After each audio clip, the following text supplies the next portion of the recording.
అనగనగా ఒక అందమైన అడవిలో ఒక నెమలి ఉండేది.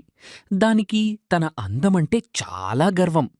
ఎప్పుడూ తన రంగురంగుల పించాన్ని విప్పుకుని నాట్యం చేస్తూ అడవిలోని మిగిలిన జంతువులను తక్కువ చేసి చూసేది.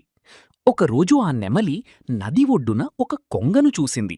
కొంగరెక్కలు తెల్లగా, మామూలుగా ఉన్నాయి.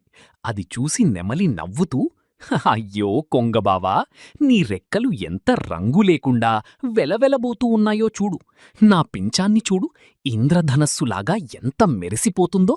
నేను ఈ అడవిలోనే అత్యంత అందమైన పక్షిని అని ఎగతాళి చేసింది. కొంగ ప్రశాంతంగా నెమలివైపు చూసి నవ్వింది. అవును నెమలిరాజా, నీ పించం చాలా అందంగా ఉంది, నిజమే. కాని ఆ పించంతో నువ్వు ఆకాశంలో ఎత్తుగా ఎగరగలవా? కేవలం నేలమీద నడుస్తూ అందాన్ని ప్రదర్శించుకోగలవు. కాని నా ఈ తెల్లని రెక్కలతో నేను ఆకాశంలో మేఘాల దాకా ఎగిరి వెళ్ళగలను. ప్రపంచాన్ని పైనుంచి చూడగలను. నాకు నా రెక్కలే గొప్పవి అని చెప్పి రివ్వున ఆకాశంలోకి ఎగిరిపోయింది. నెమలి తన తప్పు తెలుసుకుని సిగ్గుతో తలదించుకుంది.